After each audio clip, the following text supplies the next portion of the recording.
Hong wilahe ngawit namastu nomo sidem. Sejatine ora ana apa-apa sing ana amung dudu. Sejatine aku dudu sapa-sapa, sing sapa-sapa kuwi dudu aku.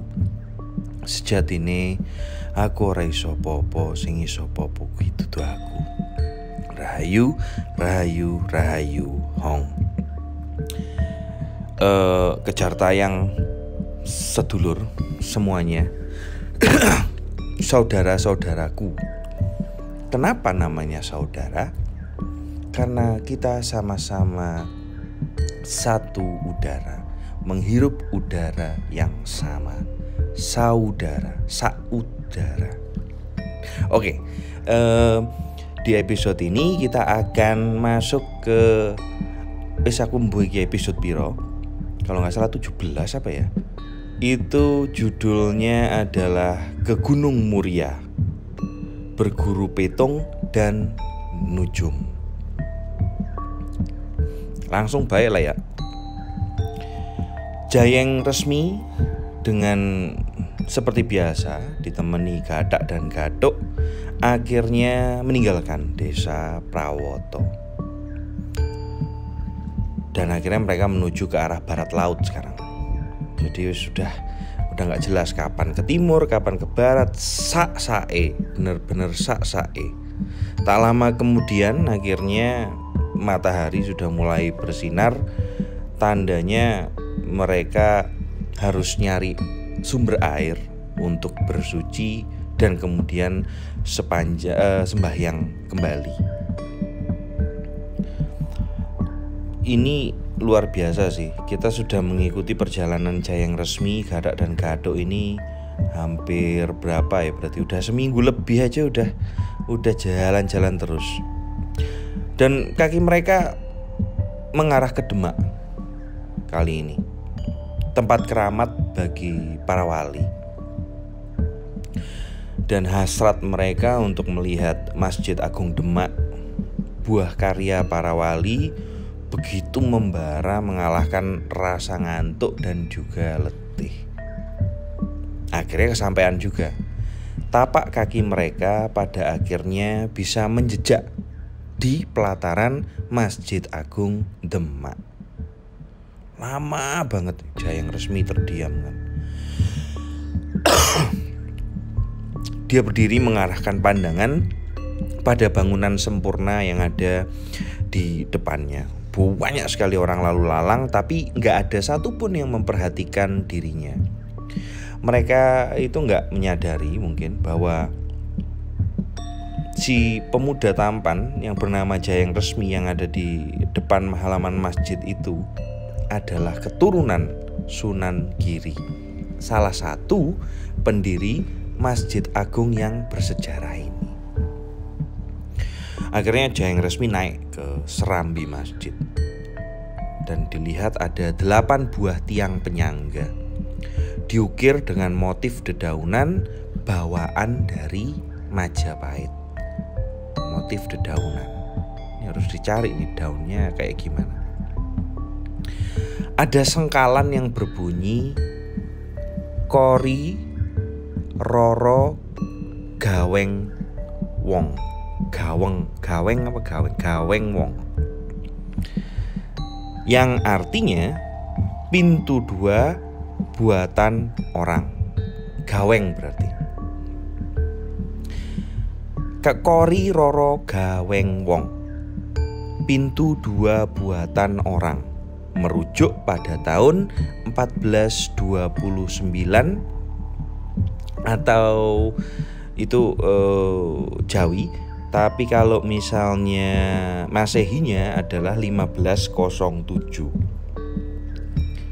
Bener, Demak berarti.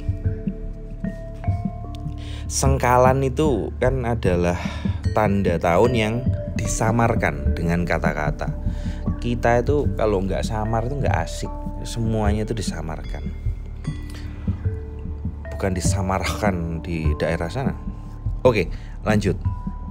Dan akhirnya gapura menuju ke masjid itu juga tampak begitu indah dengan ukiran yang sangat luar biasa.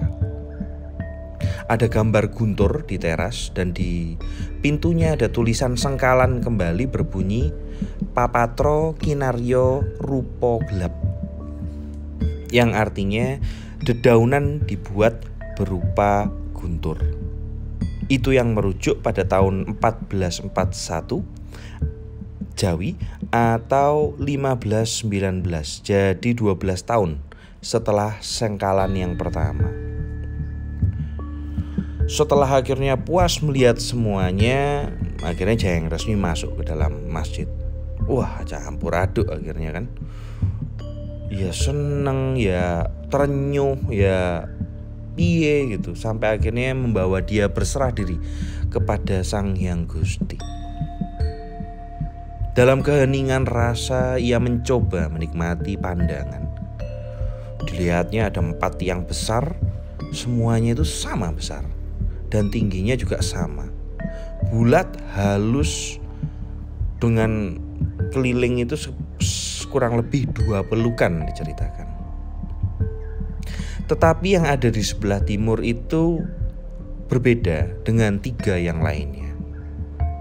1 tiang yang berbeda itu wujudnya adalah tatal, teman-teman. Tatal adalah potongan-potongan kecil kayu bekas yang dikumpulkan menjadi satu, dan itu halus merata di sekelilingnya. Dan ternyata kepingan-kepingan yang dijadikan satu atau tatal itulah karya dari Kanjeng Sunan Kalijogo yang memberikan peninggalan kepada negara. Sampai akhirnya si Jayeng Resmi lama dan akhirnya dia memandang. Pandangannya itu terarah pada mimbar yang ada di depan. Dan di bawah mimbar itu ada timbunan glagah wangi. Glagah itu adalah pelajaran basa Jawa mbiyen. Glagah kui adalah kembange tebu. Ada bunganya tebu atau bunga ilalang. Karena pada mulanya itu Demak ini adalah sebuah desa bernama Glagahwangi. Jadi awalnya Demak ini adalah sebuah desa bernama Glagahwangi. Nama ini diambil karena di sana itu banyak sekali terdapat gelagah wangi. Dan itu pemandangan itu akhirnya nancep ke batinnya Jayeng Resmi. Karena hanya Jayeng Resmi yang kebetulan melihat gelagah wangi itu. Tak ada satupun yang melihat tumpukan gelagah itu selain dirinya. Akhirnya sudah cukup puas ada di sana. Beliau keluar, si Jayeng Resmi ini keluar melewati pagar tembok untuk akhirnya melanjutkan pengembaraan.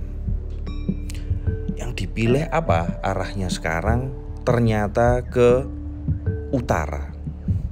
Sampai akhirnya ke Jujuk Jepara. Hidden dari Gresik ke Jepara. Tepatnya di kaki Gunung Muria di tepi Laut Jawa. Akhirnya bertiga mereka mendaki gunung untuk melihat puncak. Gathak wis enggak karu-karuan, tapi ya kuat loh tuwek-tuwek ini. Sampai akhirnya ketika malam menjelang, mereka baru setengah perjalanan dan sudahlah, yuk kita ngaso dulu, istirahat. Dan mereka itu di dalam pendakian itu kurang lebih diceritakan itu sudah 3 hari. Sampai sebelum akhirnya nyampe puncak ya. Dan setelah sampai puncak, nampaklah lautan maha luas yang ada di seberang utara. Pantura berarti. Sangat indah dengan perahu-perahu layar milik para pedagang yang berseliweran di atas air. Ada yang membuang sauh, ada yang sedang membongkarnya. Sementara di pekarangan kaki gunung tersebut, Jayeng Resmi itu tidak kalah terkesima melihat ada cahaya bersinar dan asalnya dari sebuah makam. Didekatin akhirnya makamnya. Akhirnya dia mengucap salam lalu duduk di kaki makam itu. Dia membaca doa, terus membaca doa, sampai ketika selesai membaca doa, seorang kakek datang dan mendekat. Jayeng Resmi berkata, "Nun sewu Ki, nyun ngapunten. Ampuni saya kalau lancang bertanya. Ini jenengan Kiai ini penunggu makam di sini kah?" Dijawab sama si kakek ini tadi. "Onje, leres, ya benar. Saya yang menjaga pemakaman ini.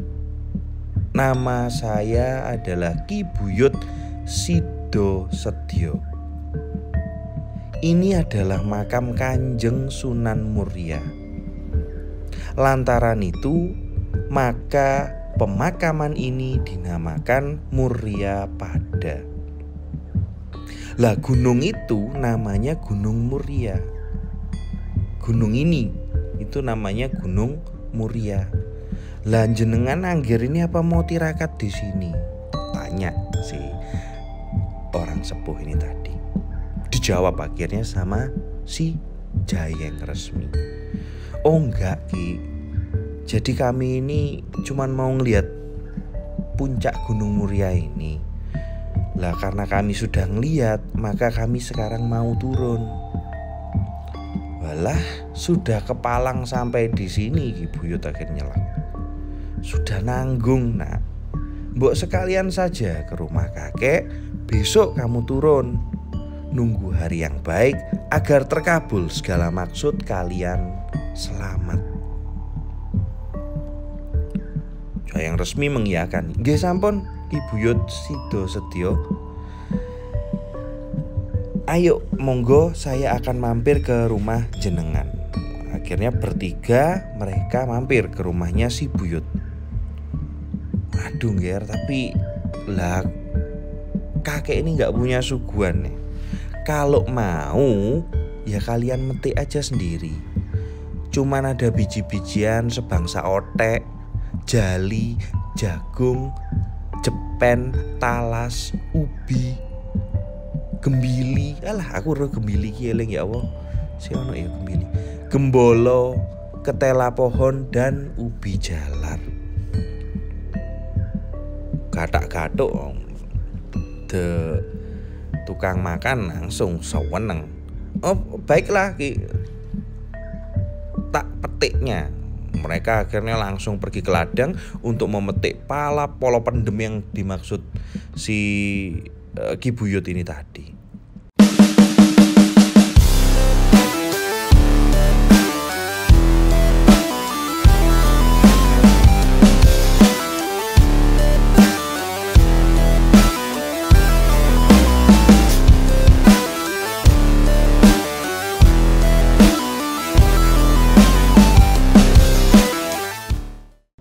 Setelah akhirnya dapat, dibawa langsung ke rumah dan akhirnya dibakar.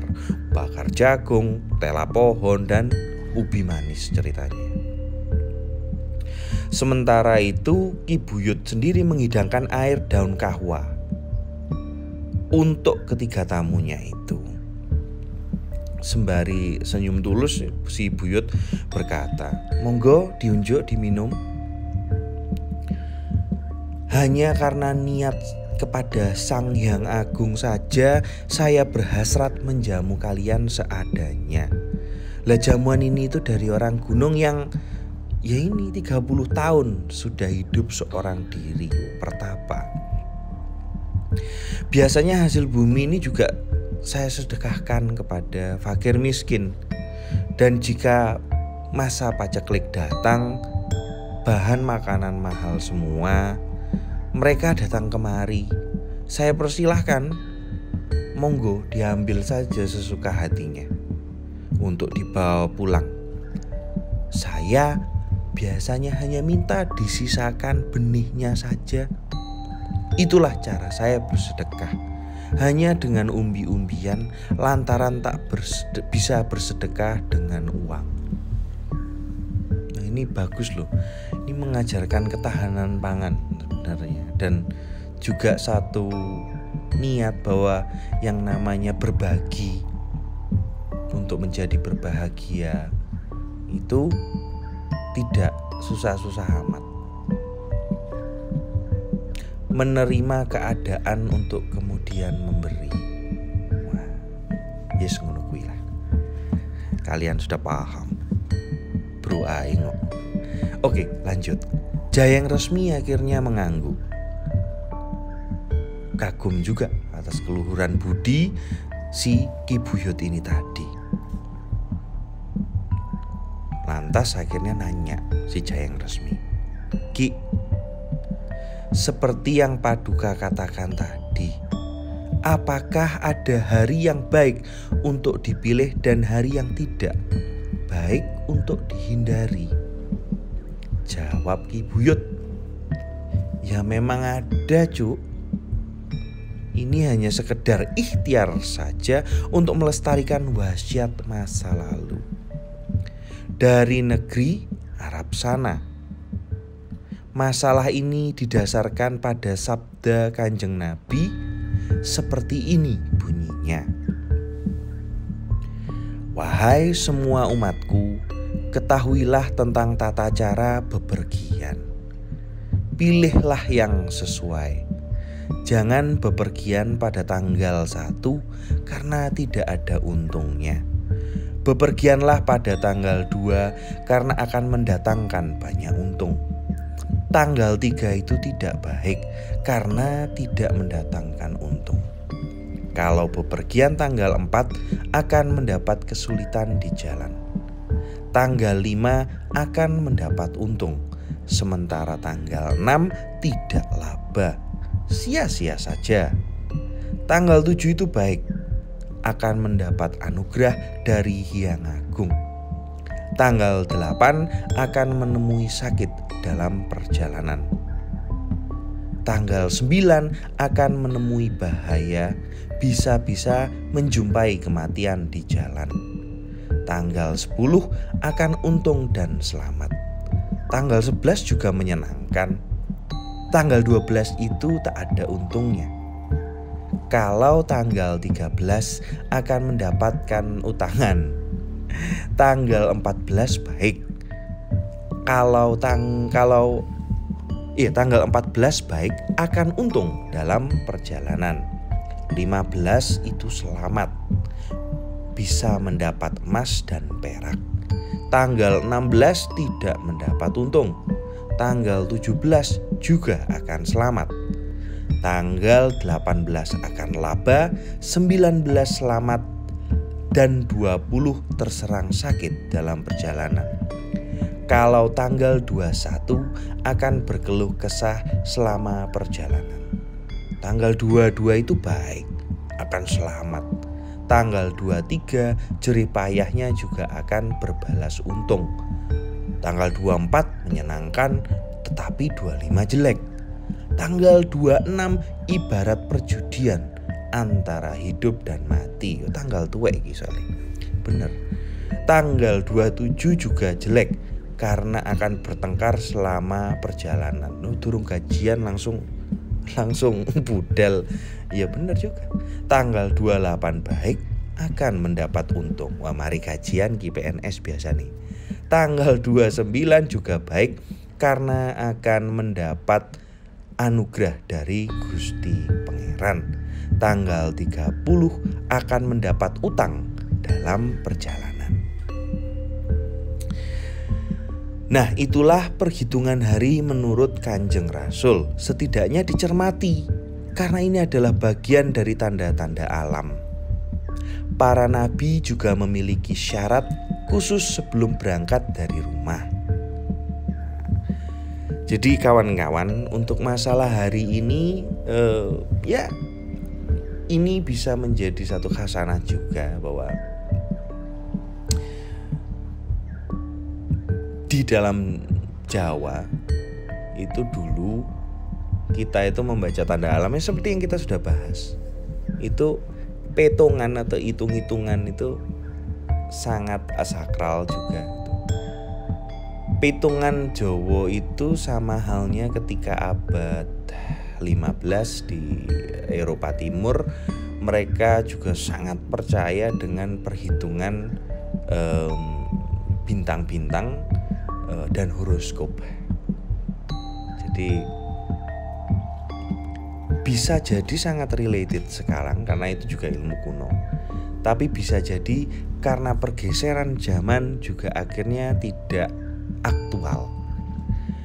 Tetapi bagaimanapun, apapun ilmu itu hendaknya kita bisa menerima. Yang cocok sama kita ambil, yang kurang cocok ya sudah, cukup tahu, tidak ada yang salah. Oke, kita lanjut nih.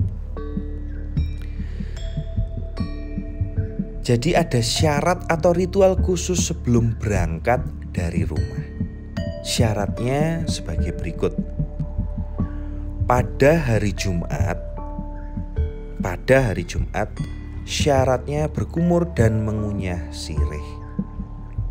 Begitulah laku Kanjeng Nabi Muhammad. Jika berangkat pada hari Sabtu, syaratnya adalah membawa tanah yang diletakkan di pusernya. Ini adalah laku Kanjeng Nabi Adam. Jika berangkat pada hari Ahad, syaratnya adalah memakai sumping. Ini adalah laku Kanjeng Nabi Yusuf. Kalau berangkat pada hari Senin, syaratnya adalah membawa senjata tajam. Ini adalah laku Baginda Umar. Jika berpergian pada hari Selasa, syaratnya adalah memanggang tangannya di atas api. Ini adalah laku Baginda Abu Bakar. Kalau bepergian pada hari Rabu, syaratnya adalah berkerudung kain. Ini adalah laku Nabi Ayub. Bila berpergiannya pada hari Kamis, maka syaratnya adalah mendongak ke angkasa lalu membungkuk ke bumi. Ini adalah laku Baginda Ali. Masih ada lagi, yakni petongan jika hendak maju perang. Jika hendak maju perang, hendaknya melihat pecak. Pecak ini telapak kaki. Ini sebagai pengganti jam. Jadi kalau misalnya mau maju perang itu hendaknya melihat pecak yang sebagai pengganti jam, ya. Ini mengukur tingginya matahari dengan ukuran telapak kaki. Itu cara kita mengetahui waktu itu. Nah, sebelum berangkat melangkah pergi, jika berangkat perang pada hari Ahad atau Minggu, berangkatlah setelah 10 pecak. Maka kekuatannya ibarat ular yang bisa mengalahkan Garuda. Hari Senin melangkahlah setelah 6 pecak. Kekuatannya ibarat rusa yang bisa mengalahkan singa mengamuk. Jika berangkat hari Selasa, melangkahlah setelah 2 pecak. Itu ibarat gajah yang bisa mengalahkan kekuatan singa yang menyerang membabi buta. Jika berangkat hari Rabu, melangkahlah setelah 7 pecak. Itu ibarat kekuatan bulan yang bisa mengalahkan matahari. Hari Kamis, melangkahlah setelah 12 pecak. Jika berangkat perang pada hari Jumat, melangkahlah 13 pecak, lalu berangkat. Itu kekuatannya ibarat kancil yang bisa mengalahkan anjing. Jika berangkat hari Sabtu, maka melangkahlah setelah 12 pecak. Itu kekuatannya bagaikan katak kerdil yang bisa mengalahkan ular. Nah, selesailah petungan yang berasal dari Baginda Ali. Aku jujur kalau masalah petungan yang sampai ini aku belum ngeh. Tapi ya apa-apa, kita mendengar saja, mendengar serat centini. Ada lagi petungan untuk menikahkan anak dan untuk mendirikan bangunan. Ini didasarkan pada hitungan pasaran. Nah ini aku tahu moco nih, yakni tanggal 1, 2, 3, 4, 5, lalu kembali lagi ke awal. Tanggal 6 ya sama seperti tanggal 1. Tanggal 1 sama seperti tanggal 6. Tanggal 11 sama seperti 16. Tanggal 21 sama seperti tanggal 26. Mulai matahari terbit hingga pecak 21 terhenti, Ahmad pitutur. Itu mulai pecak 21 sampai pecak 11. Jabarail kalangan. Itu mulai pecak 11 hingga tengah hari. Brahim pacek wesi. Itu mulai tengah hari sampai asar. Yusuf selamat mulai asar semalam suntuk sampai matahari terbit di pagi hari. Ngijrail rejeki sejak percak 21 sampai percak 11. Tanggal 2 sama dengan tanggal 12, 17, 22 dan 27, yakni Jabarail kalangan. Tanggal 3 sama dengan tanggal 8, 13, 18, 23, 28, yaitu Brahim pacek wesi. Tanggal 4 sama dengan tanggal 9, 14, 19, 24 dan 29, yakni Yusuf selamat. Tanggal 5 sama dengan tanggal 10, 15, 20 dan 25 dan 30, yaitu Ngijrail rezeki. Nah, ning kene aku wis mumet dan aku pikir kalian juga mumet. Mungkin nek ono sing tahu, kalau ada yang tahu tolong di-share karena aku belum tahu kalau ini benar. Tapi begini, waktu kemarin itu sempat ngobrol dengan beberapa sahabat. Kita membahas tentang tradisi suro. Tradisi suro ini kan sangat lekat dengan masyarakat Jawa.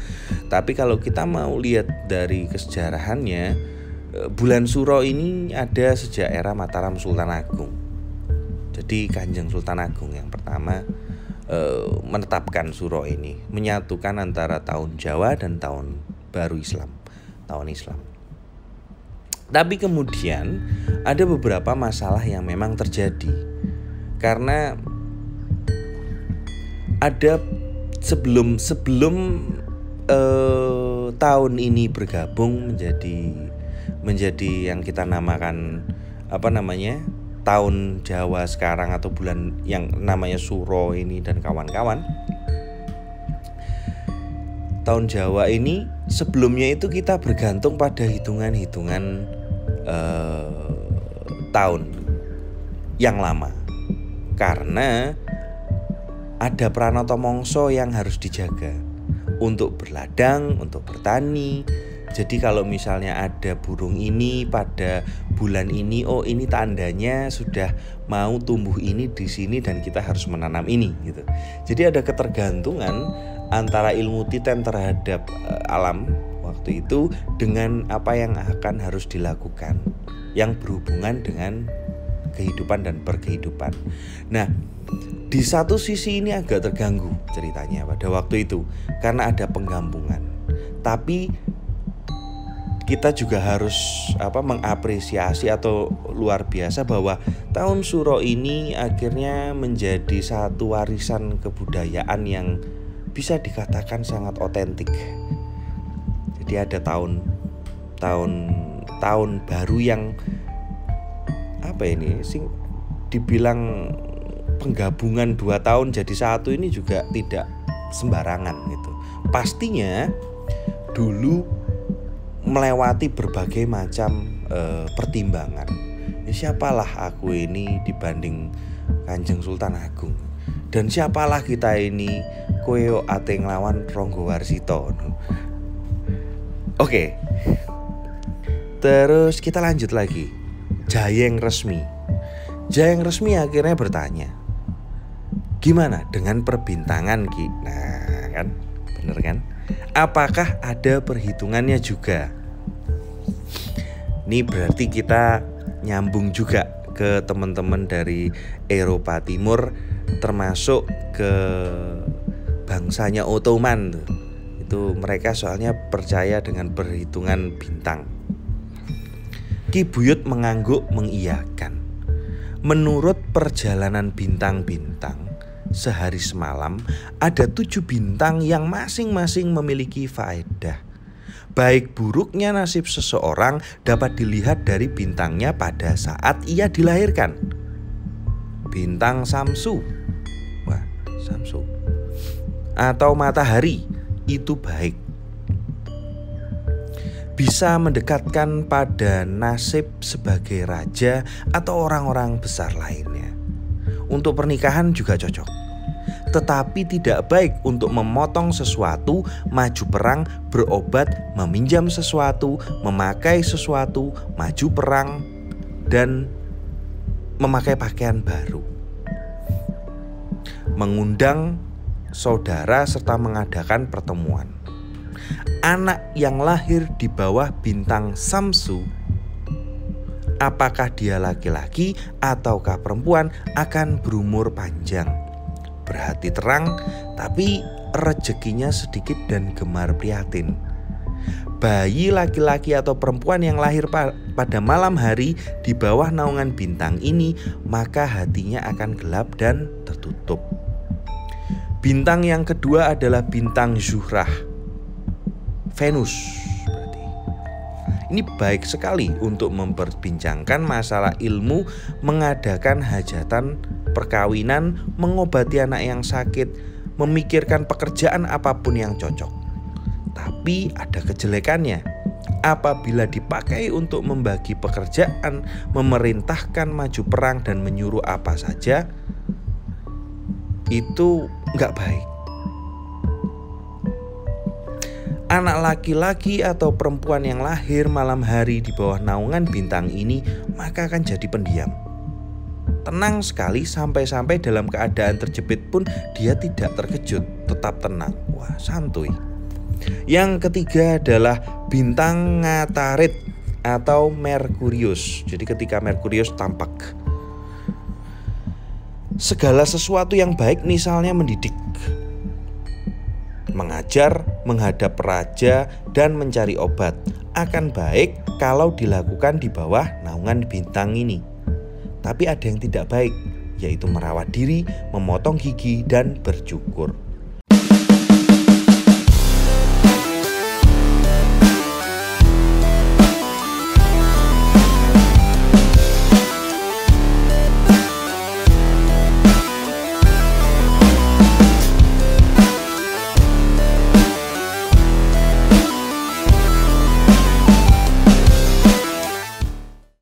Kalau anak perempuan lahir pada siang hari di bawah naungan bintang ini, maka ia akan menjadi orang yang baik dan hidupnya bahagia. Tetapi dia banyak bicara dan suka memfitnah lantaran cemburu serta iri hati. Dia juga akan ahli bekerja, hasil kerjanya tak mengecewakan.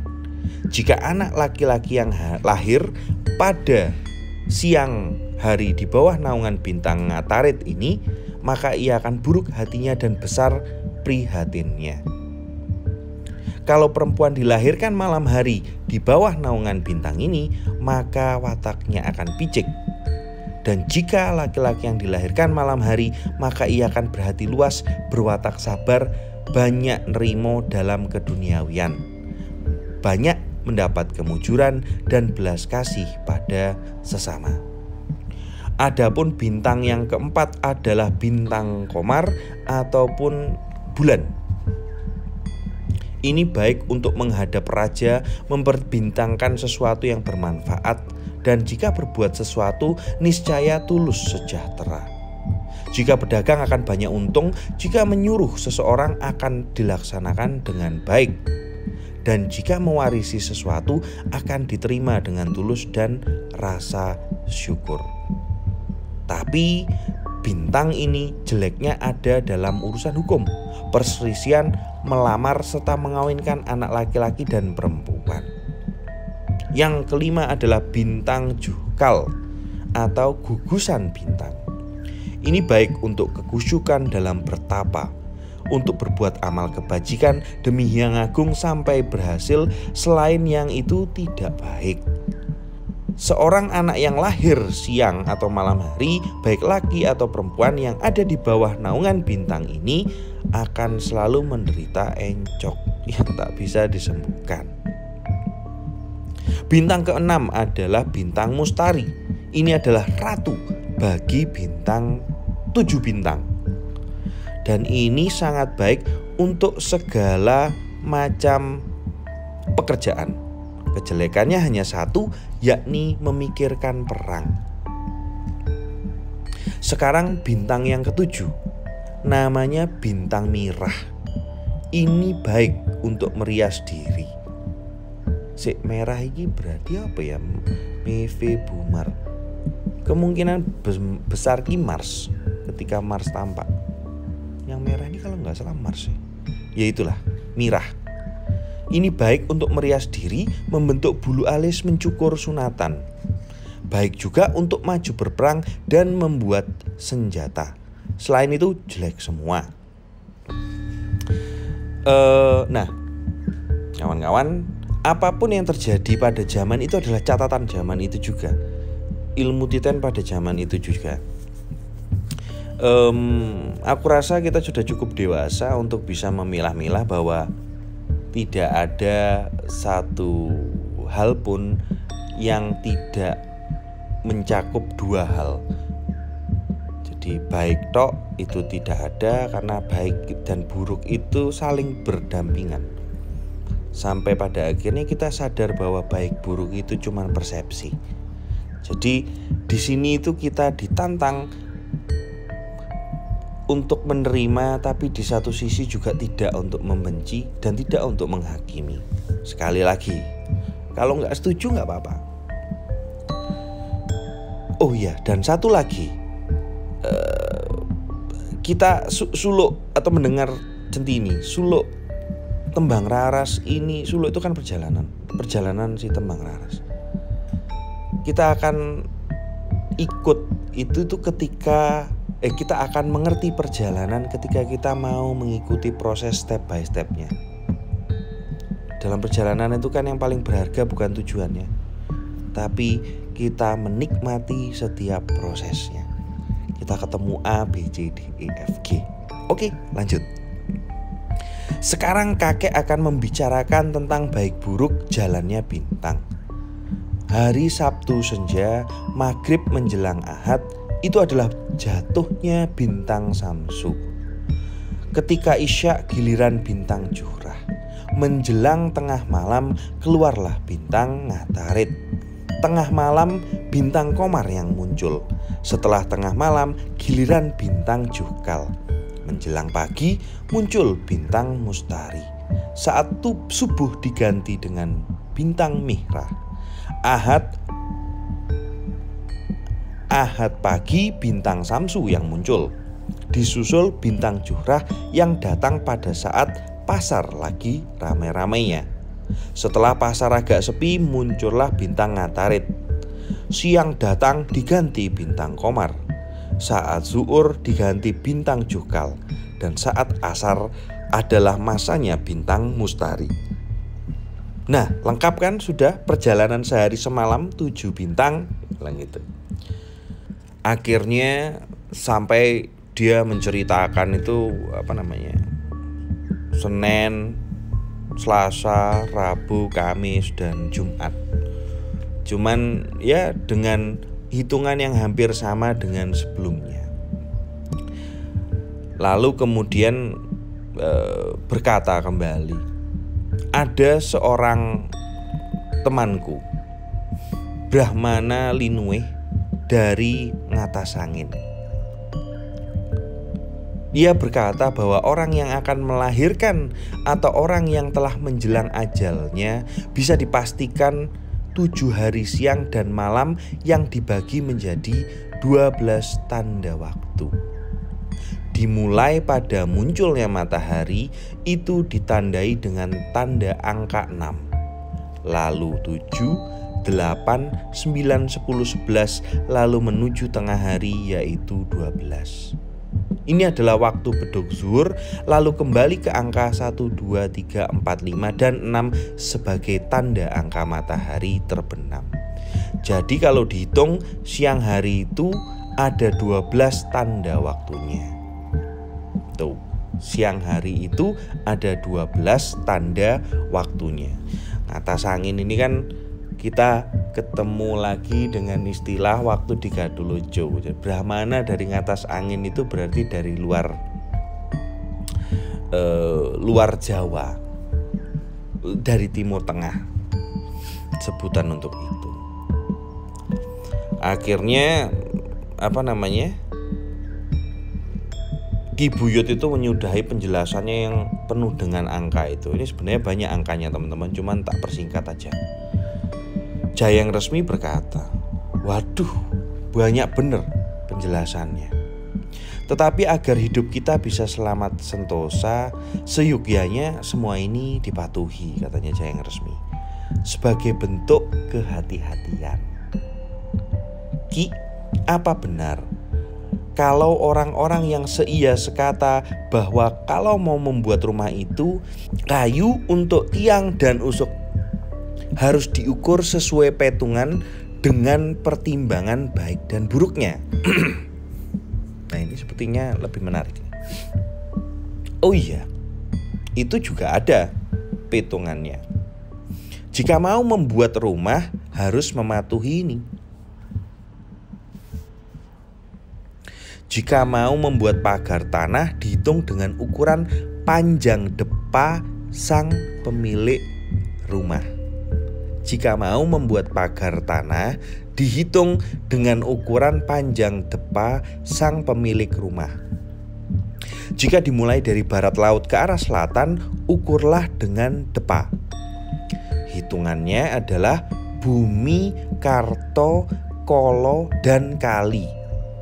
Usahakan panjangnya jatuh pada depa karto. Jika ke arah timur, maka usahakan jatuh pada depo bumi. Jika membuat pintu belakang, usahakan jatuh pada depo kolo. Adapun luas atau sempitnya rumah itu ya sesuka hatimu. Sementara untuk halaman, jika ke utara maka sebaiknya diberi pagar dengan ukuran setinggi kepala pemilik rumah. Tata serakit rumah juga harus diperhatikan. Hendaknya bertemu dengan pagar. Jika hendak membuat tirai tembok di sebelah barat rumah, hendaknya diarahkan ke kanan dari rumah sampai berhubungan dengan pagar luar. Yang di sebelah timur itu ibarat bahu kirinya rumah yang di sebelah timur. Juga hendak berhubungan dengan rumah pula. Jarak antara rumah dan pendopo hendaknya diukur dengan ukuran pecak atau tapak kaki, yakni hitungannya mandopo dan lodro. Kalau membuat pintu pagar hendaknya diambil cengkalnya, yakni 1/9-nya. Wih, ruwet. Ingat, jangan sampai meremehkan petunjuk yang baik ini. Jangan diabaikan. Siapa tahu ada untungnya. Nah, lanjut lagi dia. Kalau hendak membuat rumah, maka ukurannya adalah pecaknya sendiri. Nah, Borobudur itu ya itu tuh yang kemarin Borobudur dan semua situs kita itu pakai badan kita kawan-kawan ukurannya. Sehasta, sejangka, sepecak. Itu, oke, kita lanjut lagi. Kalau hendak membuat rumah, maka ukurannya adalah pecaknya sendiri. Panjangnya diukur dengan telapak kaki sendiri, yakni 5 hitungannya. Sri, adi, nogo, emas, dan perak. Jika membuat dapur, hendaknya jatuh pada hitungan nogo. Membuat atap lesung, hendaknya jatuh pada hitungan adi. Apabila mau membuat lumbung padi, hitungan pecak hendaknya jatuh pada sri. Lengkap sudah. Adapun tiang semuanya harus diukur juga kecuali pada bagian yang bawah dan bagian purus. Ukurlah lebar tiang itu, lalu gunakan ukuran itu untuk mengukur panjang tiang. Hitungannya juga ada 5: bumi, banyu, prawoto, sengkolo, dan geni. Ukuran yang baik adalah jatuh pada hitungan bumi, yakni simbol watak bumi yang kukuh. Kalau jatuh pada banyu, maka wataknya sejuk. Itu juga baik. Jika jatuh pada hitungan gunung, maka wataknya adalah sering berpindah-pindah. Jika hitungannya jatuh pada sengkolo, itu sangat buruk hingga berakibat sang pemilik rumah akan sakit-sakitan. Jika jatuh pada hitungan geni, itu juga tidak baik. Wataknya akan mudah terbakar api asmara. Usuk omah juga diukur dengan 5 hitungan: Sri, Kitri, Gono, Kluyu, dan Pokah. Kusen rumah sebaiknya jatuh pada hitungan Sri. Bangunan pendopo sebaiknya jatuh pada hitungan Kitri. Keduanya itu baik. Untuk bangunan masjid sebaiknya jatuh pada hitungan Gana. Selain bangunan masjid, jika jatuh pada hitungan Gana akan sangat angker dan menakutkan. Jika jatuh pada hitungan Kluyu, itu juga nggak baik karena sang pemilik rumah akan sakit-sakitan. Kalau hitungannya jatuh pada Pokah, itu juga tidak baik. Sang pemilik rumah akan sering menderita. Hidupnya kekurangan, bahkan akan sering ada bencana kematian. Wes, lengkap sudah penjelasan tentang hitungan kayu usuk.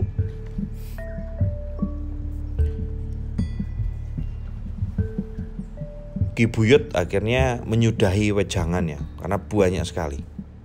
Dan pada saat bersamaan akhirnya tak terasa fajar juga sudah menyingsing. Mereka akhirnya kembali sembahyang. Dan seperti biasa, Gathuk selesai sembahyang berkata, iseng, "Maaf nih Ki Buyut, hamba ini mohon wasiat. Bagaimana caranya menjinakkan binatang? Barangkali saja hamba kelak memelihara kambing, wedhus. Nah, bagaimana itu caranya agar jinak?" Si Gathuk kan. Ki Buyut menjawab, "Iya nak, memang ada mantranya. Pendek kok mantranya. Tanpa ada lagu khusus. Begini bunyinya. Seko leko singo buntut idepo, ideping idepku, tut sing sanjarku." Hanya itu saja, tidak lebih. Jika kamu mau mengulus-ulus binatang apa saja yang disenangi dengan niat tulus dan baik, mantranya juga pendek.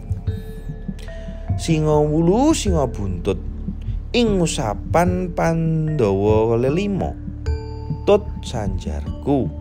Hanya itu saja. Jika tepat waktunya, pastilah binatang itu benar-benar akan jinak. Gathuk menyembah sambil mengucapkan terima kasih. Dan Ki Buyut memandang Jayang Resmi yang tampak bersinar wajahnya. Ia berkata dalam hati, si Ki Buyut ini, pemuda tampan ini adalah calon manusia yang luhur. Wajahnya itu memancarkan cahaya kewalian. Lalu akhirnya Ki Buyut berkata, "Nah, sekarang bagaimana keputusanmu ini nak? Tentunya aku kakek ini akan senang kalau kamu mau tinggal di sini." Jayang Resmi berkata pelan penuh hormat, "Nyuwun ngapunten sangat Kyai. Saya hendak melanjutkan perjalanan. Saya nggak tahu kemana. Saya juga nggak tahu tujuannya ke mana nanti ini. Saya hanya menuruti langkah demi mencari adik saya yang hilang. Hanya restu Paduka yang saya harapkan. supaya kami itu selamat di perjalanan. Semoga nanti kami bisa kembali lagi. Selamat tinggal Ki. Ki Buyo tersenyum, menerima salam tangan dan sembah sujud, lalu katanya, "Cucuku yang aku sayangi, baiklah kalau begitu, ku turuti kehendakmu. Kita saling mendoakan saja." Baik, kawan-kawan, itu ada beberapa, sebenarnya banyak sekali, rumit. Dulu itu kalau ini mungkin teman-teman juga udah pernah belajar primbon, itu kan susahnya minta ampun. Ada neptu, ada wuku, ada apa, bahkan keris yang cocok untuk wuku ini itu tuh beda-beda gitu. Hampir banyak sekali dalam kehidupan kita atau dalam mistik Jawa itu hampir penuh dengan hitung-hitungan. Cuman ya kita sudah terlalu jauh, kita sudah sangat terlalu jauh dengan itu. Tapi kalau itu tidak kita pelajari atau kita tidak ketahui, maka itu akan hilang. Nah, suatu saat nanti, aku percaya adalah semua itu kan berulang kembali, kawan-kawan. Yang menariknya itu begini. Ketika kita belajar sejarah, terutama kesejarahan kita sendiri, dan bagaimana kita melihat ke dalam dan juga keluar, itu tidak akan ada beda. Kita itu seakan melihat masa saat ini dan juga mungkin proyeksi untuk ke depan, lucunya. Karena apa? Ternyata semuanya itu berulang, hanya berganti wajah tapi esensinya sama. Ya di sana ya ada ini, di sini ada itu, di sini ya sekarang juga ternyata ada. Dari sini, dari wejangan-wejangan ini kita bisa belajar. Dan semoga teman-teman di sini ada yang juga bisa ilmu primbon, tapi ilmu primbon yang juga berdasarkan pada literatur kita yang ada gitu. Karena ya siapa tahu kita bisa belajar bersama.